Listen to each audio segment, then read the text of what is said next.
I am Dr. Monica Agrawal. Welcome back to my YouTube channel Easy Management Classes. Today we are studying about Demand Analysis Part 4 is a chapter of Business Economics. Last video में हमने business economics के chapter demand analysis के part 1, part 2 and part 3 की study की थी, जिसमें हमने demand की definition, types of demand, factors of demand, law of demand, assumptions of law of demand, इन सारी चीज़ों को समझने की कोशिश की थी. इस वीडियो में हम meaning of elasticity of demand, types of elasticity of demand and price elasticity of demand को पढ़ेंगे. First of all we understand what is elasticity of demand. Law of demand Law of demand describe the inverse relationship between price and demand. हम शुरू से ही पढ़ते आ रहे हैं. जो law of demand क्या कहता है कि जो क्वांटिटी डिमांड है और जो प्राइस है उन दोनों के बीच में इन्वर्स रिलेशनशिप होता है. Inverse relationship means negative relation. Negative relation means कि जैसे जैसे प्राइस इंक्रीज होता है वैसे वैसे डिमांड प्रोडक्ट की कम होती जाती है. ठीक है, एक चीज़ बढ़ रही है तो दूसरी चीज़ घट रही है. तो इससे हमारा क्या हो रहा है कि जो हमारी डिमांड है वो कैसा रिलेशन बता रही है, इन्वर्स रिलेशनशिप बता रही है प्राइस और डिमांड के बीच में. ठीक है, generally the demand for a product depend on it's price. किसी भी प्रोडक्ट की जो डिमांड है वो किस पर डिपेंड करती है, प्राइस पर डिपेंड करती है. Sometime demand for a product is so sensitive then even a small change in price will about relatively large changes in quantity demand. ठीक है, कभी कभी क्या होता है कि जो प्राइस है, जो उनका रिलेशनशिप है वो बहुत सेंसिटिव होता है.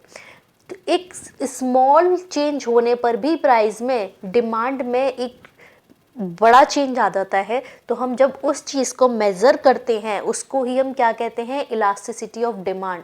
कि अगर प्राइस में थोड़ा भी चेंज हो रहा है तो उसके रिगार्डिंग डिमांड में कितना चेंज हो रहा है, कि डिमांड में लेस चेंज हो रहा है या डिमांड में मोर चेंज हो रहा है या यूनिटरी है.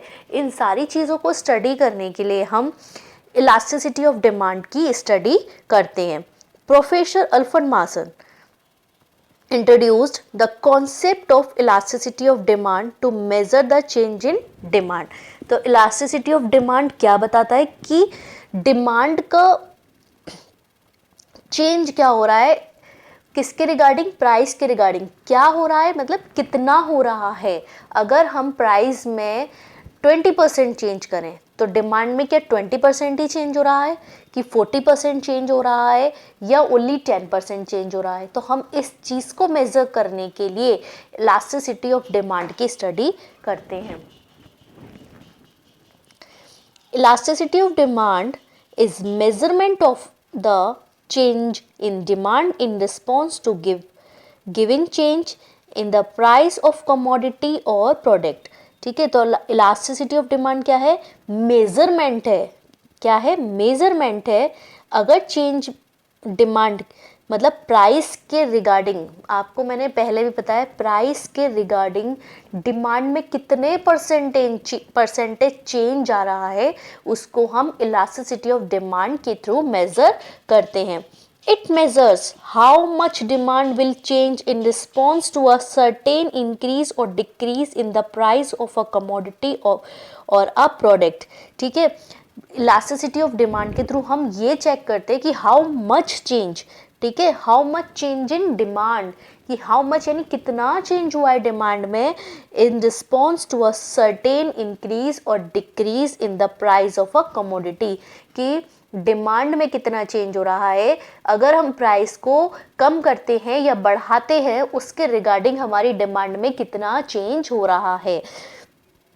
तो प्रोफेसर ब्लूडिंग कहते हैं the elasticity of demand may be defined as a percentage change in the quantity demanded which would result for a 1% change in price. ठीक है, हमें क्या निकालना है, कितने परसेंट चेंज हो रहा है डिमांड में in response to price. Elasticity of demand में हम क्या मेजर करने वाले हैं कि कितने परसेंट चेंज हो रहा है अगर प्राइस में कुछ परसेंटेज चेंज आते हैं, ठीक है। ये how much change in the price in response to demand, या how much change in demand in response to a certain change in price, ठीक है। नेक्स्ट आते हैं हम types of elasticity of demand. There are various types of elasticity of demand. First क्या है, price elasticity of demand. Second, income elasticity of demand. Third, cross elasticity of demand. Fourth आता है advertisement elasticity of demand. अब इस video में हम price elasticity of demand को समझने की कोशिश करेंगे। प्राइस इलास्टिसिटी क्या होती है? सिंपल सी बात है कि degree of responsiveness of demand for a commodity to the change in its price, कि डिग्री ऑफ रिस्पॉन्सिवनेस कि कितने डिग्री डिमांड में चेंज हो रहा है अगर हम प्राइस को चेंज कर दें। प्राइस इलास्टिसिटी ऑफ डिमांड क्या मेजर करती है कि degree of responsiveness of demand for a commodity to the change in its price. For example, if demand for a commodity rise by 10%, अगर किसी प्रोडक्ट की जो डिमांड है वो 10% इंक्रीज होती है, क्यों होती है? क्योंकि जो प्राइस है वो 5% गिर गया है। प्राइस के 5% गिरने पर कोई भी प्रोडक्ट था वो आपको 100 रुपये का मिल रहा था, ठीक है। 100 रुपये का मिल रहा था तो उसकी जो डिमांड थी वो क्या थी? 100 रुपये थी, ठीक है। डिमांड कितनी थी? 100, क्वांटिटी मतलब 100 रुपये की एक चीज़ मिल रही थी, तो आप क्या खरीद रहे थे? 100 रुपये में एक चीज़ खरीद रहे थे। लेकिन जैसे ही प्राइस कम हुआ 5%, अगर जो प्राइस था वो 95 रुपीज़ हो गया, तो डिमांड में कितना चेंज आ गया? 90% रह गई डिमांड। डिमांड में 100 की जगह 90% रह गई। उसको हम क्या बोलते हैं? प्राइस इलास्टिसिटी ऑफ डिमांड, यानी कि डिमांड में कितना चेंज हो रहा है, कितने डिग्री चेंज हो रही हैं, किसके रिगार्डिंग? प्राइस के रिगार्डिंग। तो प्राइस इलास्टिसिटी ऑफ डिमांड का फॉर्मूला क्या है? Percentage change in the quantity demand percent upon percentage change in price of the commodity, ठीक है। हम प्राइस इलास्टिसिटी ऑफ डिमांड का फॉर्मूला क्या लिखेंगे, इसको आप याद कर लीजिए। आपसे ऑब्जेक्टिव में भी पूछा जा सकता है कि percentage change in quantity demanded, percentage change in the price of the commodity, ठीक है। नेक्स्ट आते हैं types of price elasticity of demand, ठीक है। इसके 5 टाइप्स होते हैं। फर्स्ट क्या है? Perfectly inelastic demand. Perfectly inelastic demand, the demand for a commodity is called perfectly inelastic when quantity demanded does not change at all in response to change in its price। समझ आया कि price में कितना भी change हो जाए उसके regarding demand में कोई चेंज नहीं होता। डिमांड एज इट इज़ वही की वही रहती है, ठीक है। देखिए यहाँ पर प्राइस दिया हुआ है, यहाँ पर क्वांटिटी डिमांड दी हुई है।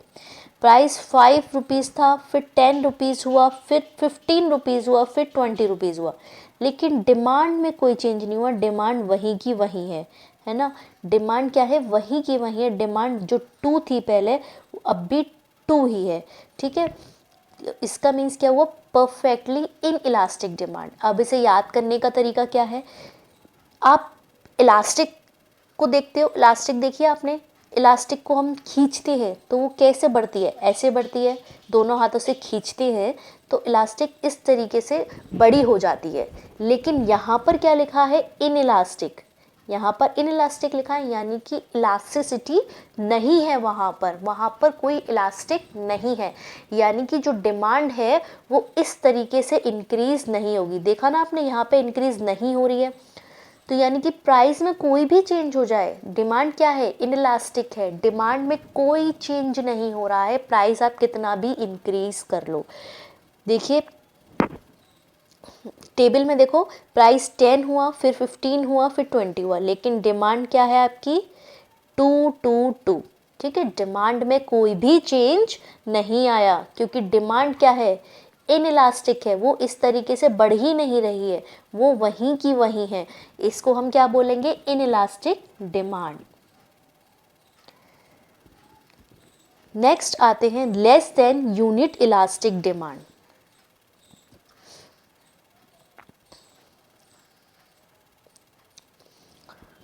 इसको इस तरीके से डोनेट करते हैं, ठीक है, ईडी फिर ऐसे एरो देन 1। इसको याद रख लीजिए कि मोर देन 1 है, सॉरी लेस देन 1 है ना, तो लेस देन का साइन इलास्टिक के पास आएगा। ठीक है, the demand for a commodity is called less than unit elastic और रिलेटिवली इन इलास्टिक। ठीक है, इसको हम क्या बोलते हैं, लेस देन इलास्टिक और रिलेटिवली इन इलास्टिक। इसके दो नाम हैं, याद कर लीजिए कि less than unit elastic, first नाम क्या हुआ, लेस देन यूनिट इलास्टिक, और सेकंड नाम क्या हुआ, रिलेटिवली इन इलास्टिक। अब ये कब होती है condition, when percentage change in quantity demanded is less than the percentage change in the price of the commodity। क्योंकि less than है ना, ठीक है, तो जो डिमांड है वो उसमें लेस डिफरेंस आया, बहुत कम चेंज हुए डिमांड में रिगार्डिंग टू प्राइस। प्राइस में कितना भी चेंज होने पर डिमांड में बहुत कम चेंज हुए, तो हम उसको क्या बोलते हैं, लेस देन यूनिट इलास्टिक या फिर रिलेटिवली इन इलास्टिक। अब आप देखिए यहाँ पर कि प्राइस पहले 10 था, उसके बाद उसमें 20 हो गया, प्राइस में 20 हो गया चेंज। ठीक है, यानी 10 का डिफरेंस आ गया। यहाँ पर क्या है, 4 था क्वांटिटी पहले, क्योंकि प्राइस कम था तो क्वांटिटी ज़्यादा थी, लेकिन 10 का चेंज होने पर भी डिमांड, सॉरी प्राइस जब 10 रुपीज़ बढ़ा तो उसके बाद डिमांड में कितना चेंज आया, ओनली 1 पॉइंट का डिफरेंस आया, यानी क्वांटिटी डिमांड में ओनली 1 पॉइंट का डिफरेंस आया, लेकिन जो प्राइस था उसमें पूरे 10 पॉइंट का चेंज आया, यानी प्राइस में ज़्यादा चेंजेस हो रहे हैं और क्वांटिटी डिमांड में कम चेंजेस हो रहे हैं। ठीक है, तो पहले जो प्राइस था वो था 10, तो डिमांड कितनी थी हमारी 4, फिर प्राइस इंक्रीज़ हुआ 10 से 20 हो गया, तो उसके बाद डिमांड कितनी हो गई हमारी, ओनली 3 हुई, ओनली 1 पॉइंट का चेंज आया। यानी कि जब 10 रुपये जब 10 रुपये थे तो 10 रुपये में आपने 4 एप्पल खरीदे थे, लेकिन जैसे ही प्राइस 20 रुपये हुए तो आपने ओनली 3 एप्पल ही खरीदे। ठीक है, ये चेंज कितना कम आया, समझ आया ना ये। नेक्स्ट आते हैं यूनिट इलास्टिक डिमांड। ठीक है, इक्वल का साइन आ रहा है। अब इक्वल के साइन से ही आपको समझ आ जाना चाहिए कि इक्वल के साइन का मतलब है दोनों इक्वली चेंज हो रहे हैं। ठीक है, when the percentage change in quantity demanded for a commodity equals percentage change in price, the demand for the commodity is called a unit elastic। ठीक है, ठीक है, इक्वल चेंज हो रहा है, जितना डिमांड में चेंज होगा उतना ही क्वांटिटी में चेंज होगा। ठीक है, इसको हम rectangle hyperbola in a curve on which all rectangles formed on the curve have a same area. ठीक है, जो ये रेक्टेंगल बन रहा है, देखो ये जो रेक्टेंगल बन रहा है, इनका जो एरिया है वो क्या होगा, सेम होगा। क्यों सेम होगा, क्योंकि दोनों में चेंजेस इक्वली हो रहे हैं। ठीक है, पहले प्राइस कितना था 20, तो वो कितने ले रहे थे 40, यहाँ पर प्राइस कितना हुआ 30, और यहाँ पर घट के कितना हुआ 20, यानी दोनों में इक्वल परसेंटेज का चेंज हो रहा है। इक्वल परसेंटेज का चेंज होने का मतलब है यूनिट इलास्टिक डिमांड, जहाँ पर प्राइस में और क्वांटिटी डिमांड में दोनों में इक्वली चेंज होते हैं, इक्वल परसेंटेज चेंज होते हैं, तो वहाँ पर क्या होता है, यूनिट इलास्टिक डिमांड होती है। ये समझ आया? इन दोनों में क्या 50% का चेंज हो रहा है, ठीक है, और यहाँ पर भी 50% का चेंज हो रहा है, तो यानी कि दोनों में इक्वली चेंज हो रहे हैं, तो इसका मतलब हमारा क्या हुआ, यूनिट इलास्टिक डिमांड हुआ। इसीलिए यहाँ पर जो रेक्टेंगल का एरिया है वो क्या है, सेम होता है, क्योंकि दोनों में सिमिलर चेंज हो रहे हैं। नेक्स्ट आते हैं more than unit elastic demand. More than है तो मोर देन का साइन लगा दिया है। when the percentage change in quantity demanded of a commodity is more than the percentage change in its price, the demand for the commodity is called more than unit elastic और highly elastic। इसके दो नाम है, more है ना, तो इसीलिए highly elastic भी बोलेंगे इसे, और more than unit elastic भी बोलेंगे। The quantity demand has fallen 75% in response to 50% rise in the rise of commodity। ठीक है, ये प्राइस लिखा हुआ है, इसको ठीक कर लेना। अब देखो, पहले प्राइस कितना था, 100। पहले प्राइस कितना था, 100 था, फिर क्या हुआ, 150 हो गया। यहाँ पर क्वांटिटी डिमांड कितनी थी, 400 थी, फिर कितनी रह गई, 100। यानी कि इन दोनों का अगर डिफरेंस निकाले तो ये कितना हुआ, 50% हुआ। यानी प्राइस में कितना चेंज हो रहा है, 50% चेंज हो रहा है। अगर हम इन दोनों का डिफरेंस निकालें, परसेंटेज निकालें डिफरेंस का, तो उसमें कितना चेंज हो रहा है, 75% चेंज हो रहा है। यानी कि प्राइस में चेंज कम हो रहा है और डिमांड में चेंज ज़्यादा हो रहा है। इसीलिए हम इसको क्या बोलते हैं, more than unit elastic demand. ठीक है, क्योंकि यहाँ पर क्वांटिटी डिमांड में चेंज ज़्यादा हो रहा है एज कंपेयर टू प्राइस। ठीक है, देख अब इसका ग्राफ देखते हैं। पहले प्राइस 100 था तो क्वांटिटी डिमांड कितनी थी, 400। फिर 150 हुआ तो क्वांटिटी डिमांड कितनी हो गई, 100। यानी कि जो इनके बीच का डिफरेंस है, इनके बीच का डिफरेंस कितना है, 75%, और इनके बीच का डिफरेंस कितना है, 50%। तो हम इसको क्या बोलेंगे, more than unit elastic demand. Next आते हैं perfectly elastic demand. Perfectly elastic demand, इसका जो साइन है उसको ठीक कर लेना, इसका साइन ऐसे आएगा। ठीक है, the demand for the commodity is called perfectly elastic when it's demand expends और कंट्रैक्ट्स टू एनी एक्सटेंट विदाउट और little change in the price. ठीक है, जब डिमांड में बहुत ज़्यादा चेंज हो जाए, प्राइस में बहुत कम चेंज होने पर या बिल्कुल भी ना चेंज होने पर, तो उसको हम क्या बोलेंगे, परफेक्टली इलास्टिक डिमांड। समझ आया? प्राइस एज इट इज़ वही की वही है, लेकिन डिमांड बढ़ती ही जा रही है। डिमांड इलास्टिक, समझ आया? इलास्टिक को हम दोनों हाथों से खींचेंगे तो वो ऐसे ही तो खींचेगी, यानी कि इलास्टिक खिंचती जा रही है, इसीलिए हम इसको परफेक्टली इलास्टिक बोलते हैं।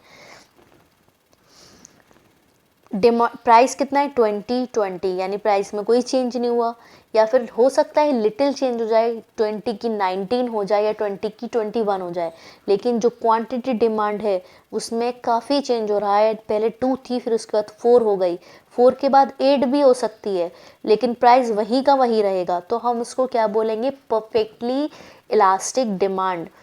10 price, 20 price, 30 price, 40 price, price में कोई चेंज नहीं हो रहा। ठीक है, प्राइस वही का वही है 20 पर, लेकिन जो डिमांड थी वो बढ़ती जा रही है, 2 भी हो गई, फिर 4 भी हो गई, तो हम इसको क्या बोलेंगे, perfectly elastic demand. The quantity demanded of the commodity rise by 100%। Demand में 100% चेंज हो सकता है without change in its price. Price में कुछ भी चेंज ना होने पर भी डिमांड में 100% चेंज हो सकता है। तो आई होप आपको 5 टाइप्स इसके अच्छे से समझ आ गए होंगे। मैंने आपको बताया जो हमारा फर्स्ट पॉइंट था इनइलास्टिक। इनइलास्टिक का ग्राफ कैसे बनेगा, ऐसे, क्योंकि इलास्टिक नहीं है वो। ठीक है, इनइलास्टिक का ऐसे बनेगा, इलास्टिक का ऐसे बनेगा।